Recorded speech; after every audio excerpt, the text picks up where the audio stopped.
Hi Kai. Hi Kai. So I don't use Golang for anything really. I'm just interested in playing Golang just to understand the language and see where it's flawed. So I can say to all those new hipsters like yourselves, you're so wrong. You should be using Bash. Something like that. Yucks. So how do you make a full screen browser?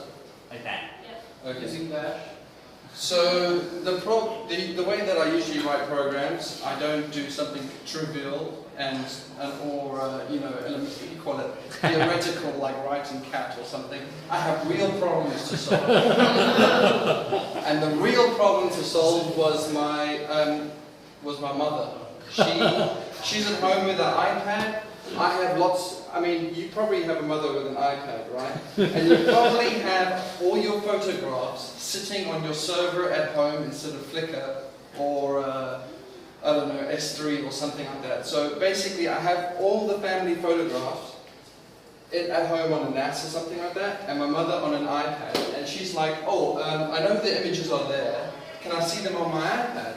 And I'm thinking, actually, no, you can't. You can't, because I don't have a web interface. I don't have it up on the iCloud. I'm sorry, Mom, we can't look at photos. Our sort of, mother-son time is over. I'm going back to Singapore. I'm sorry, please forgive me. So I got back to Singapore and I wanted to do something about it. And I don't know about you, but my favorite way to look at photographs is not with Instagram. It's the native iOS Photos app. This one here. I love it. It's just so simple. You just look at pictures, and you select the pictures, and you swipe between the pictures.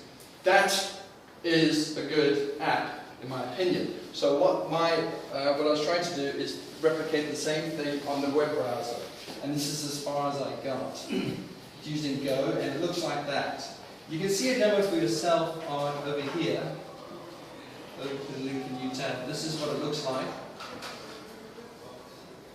These are some family photographs. My parents used to be in the fashion trade, so some of the pictures are here. Cosmopolitan. Yeah, so, but unfortunately their business went out of business before I hit Sweet 16, so I never got to go with any of the models. Anyway, I'm not bitter about that. So, once you select an image, you can't slide between them because actually sliding on the web is actually a very painful experience. But let's go back to the Go.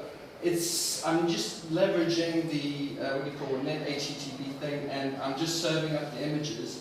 And the main thing it does is probably have a little template to render the little squares. And as a caveat, I hate Golang templates because if you have them outside your program and you compile Golang, Golang is like looking for the template. Hello, it's in the project folder. Compile the template in.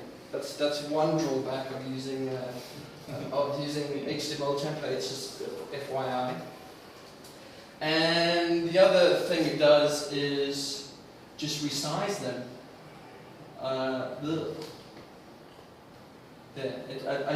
I made this little file. Showing you guys code is a bit boring, isn't it?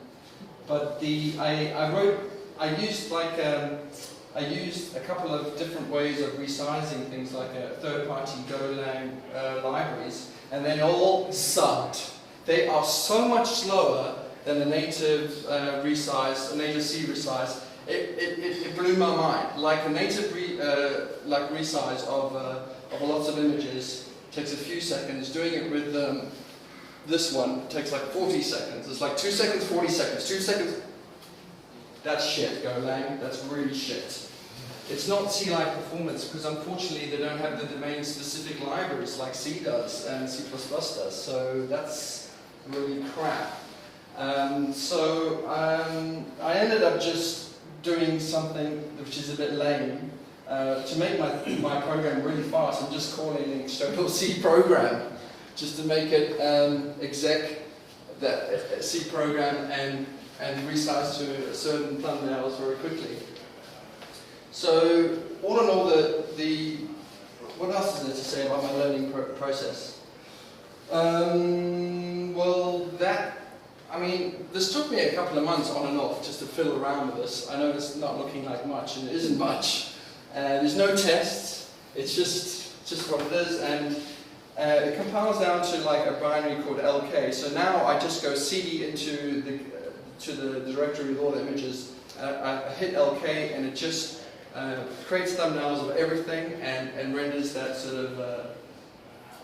of view. So now, yes, my mother can look at pictures from the NAS. What? There's no swipe, so it's back and forth. But to be honest, my mother's just so bad at computers, she doesn't even realise.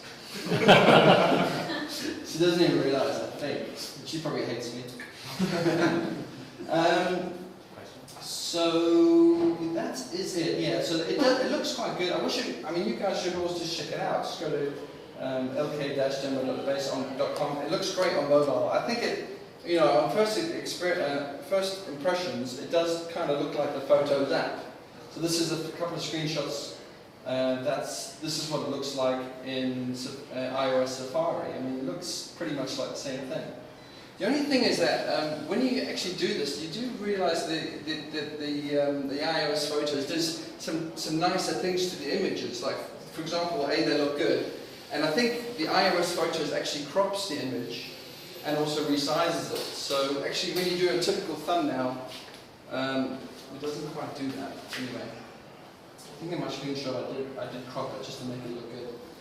And then I fiddled around with Docker. But the other thing I want to tell you guys about, since I've got like a couple of minutes, is that this Go, I think it's the most simple Go thing you can run, and you can compile. It becomes a static binary, brilliant. And the whole thing is about 150 lines of code, and it's really simple, great. But then I thought to myself, is Go the right language for the job? Really? I'm not so sure. Because, like, how do you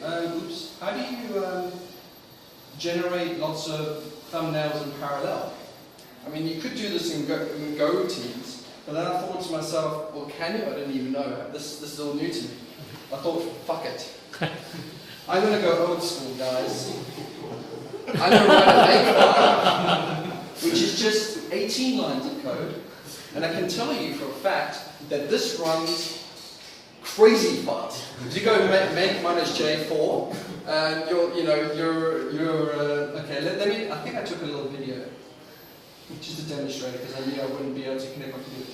So this is LK running on this side, and this is make -J4 on this side.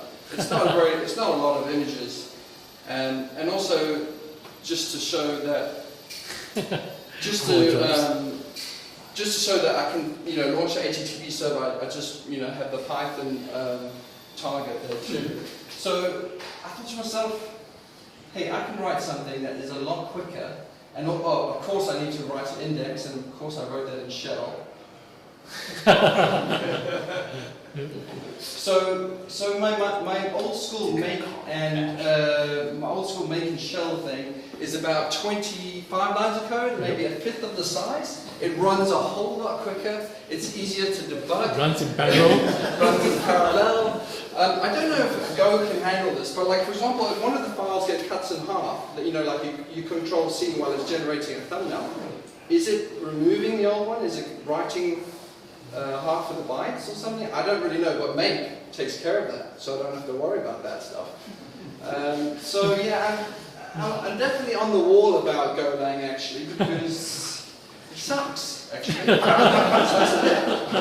I do prefer this old school way of doing things. I do like the right tool for the job type thing. I mean, the suck less, the less code for the job is my sort of approach. And I do worry that a lot of Golang binaries are a little bit monolithic. Like, these things are all like, use find, use grep. I like that separate sort of tool sort of structure. Composable. Composable, yeah. Yes. So a lot of Golang stuff isn't like that.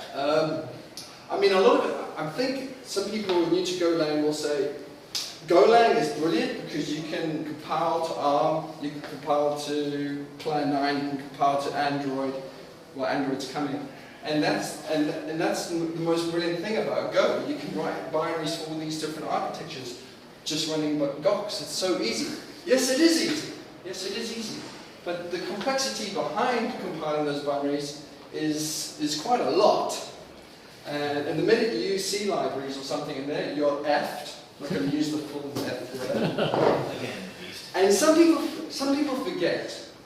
Let me remind you, if you were trying to port to a new architecture, I've done this a few times, if you wanted to do that, I can tell you, it is so much easier to port a POSIX shell to that new architecture than it is to port Golang or any other bullshit that comes out.